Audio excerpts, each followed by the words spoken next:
మీ ఇంట్లో మొదటి కోటీశ్వరుడు మీరే అవ్వాలనుకుంటున్నారా? ఈ ఫైనాన్షియల్ వెబినార్ లో ఇప్పుడే జాయిన్ అవ్వండి. నమస్కారం శ్రీ ఆచార్య అనంతకృష్ణ స్వామి గారు. నమస్కారం అండి. స్టార్టింగ్లో కొందరు బాగానే అందుకున్నారు, సబ్జెక్టు ఎంతో కొంత సాధించారు.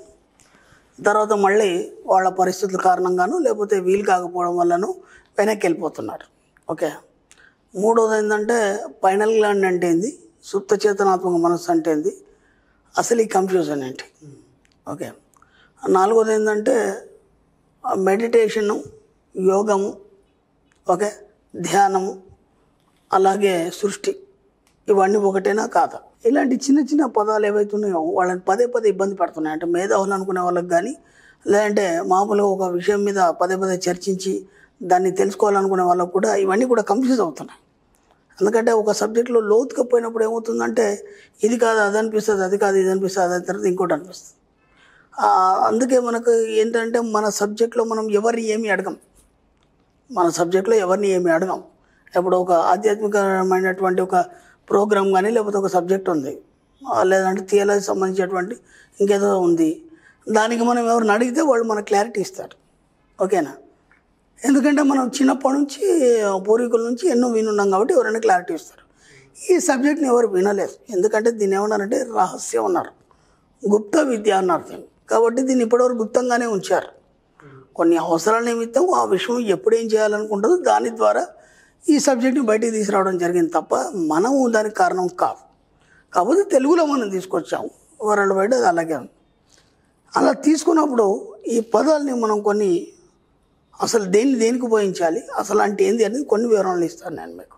ఫస్ట్ మనకి ఫైనల్ గ్లాండ్ అన్నాం. ఫైనల్ గ్లాండ్ అంటే ఏంది అసలు? ఫస్ట్ అది ఎక్కడ ఉంటుంది? దీన్నే మనం చిన్నప్పుడు మన క్లాస్లో చదువుకున్నాం, పీయూష గ్రంథి అంటాం. మనం ఏమంటాం? పీయూష గ్రంథి.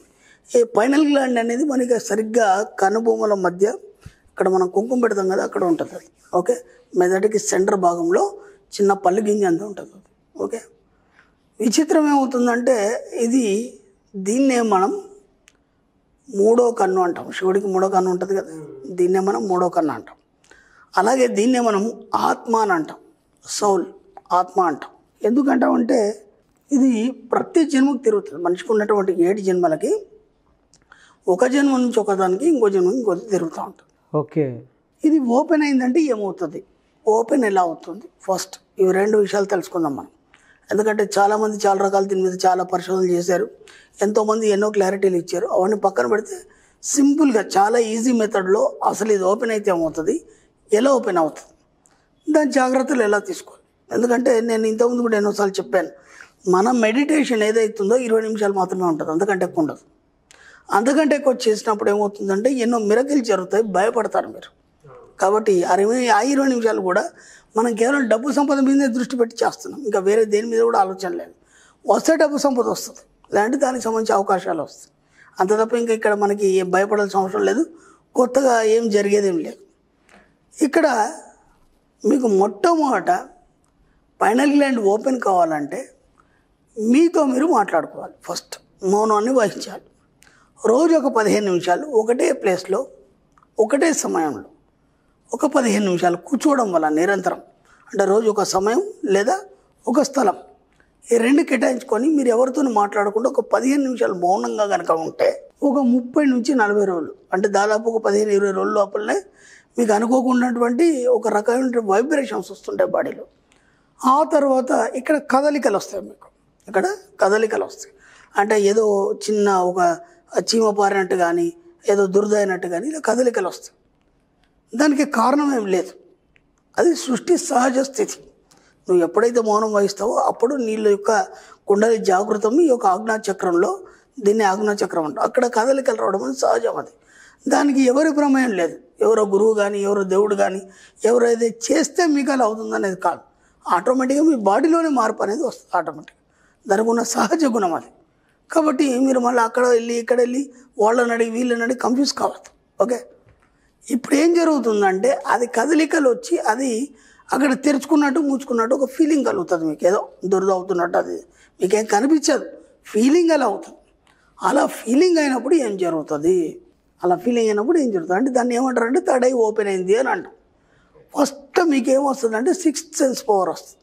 ఓకే. 6 సెన్స్ పవర్ అంటే ఏంది? ఒకటి సపోజ్ ఎవరు వ్యక్తి వస్తున్నాడు మీ ఇంటికి, మీకు తెలియదు, ఫోన్ కూడా చేయలేదు, ముందే చెప్పేస్తారు పలానాడు వస్తున్నాడు మన ఇంటికి.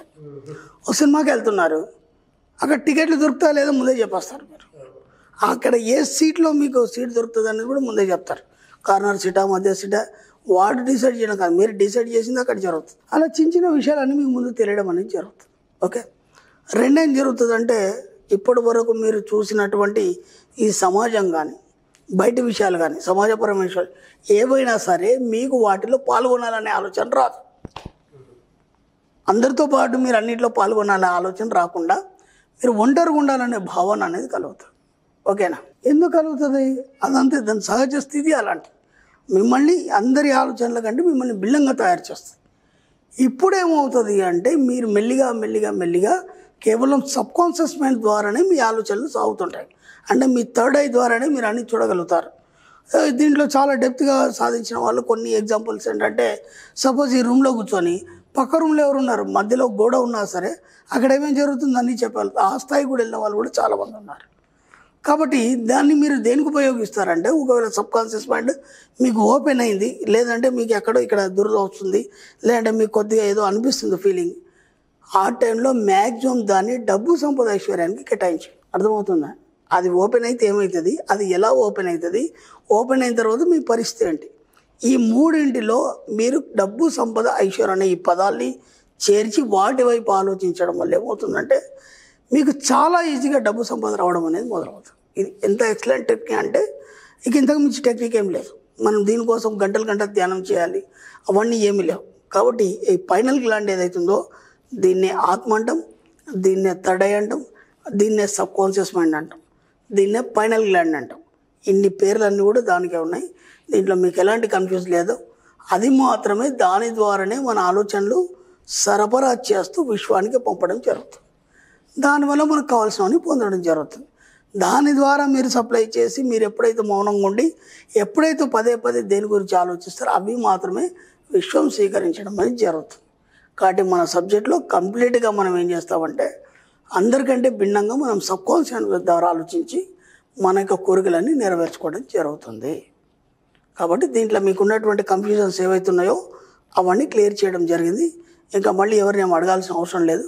చాలా ఈజీగా మీకు కావాల్సినవన్నీ మీరు సంపాదించుకునే ప్రయత్నం చేయండి. థ్యాంక్ యూ అండి. Thank you so much Shri Acharya Anantakrishna Swami గారు.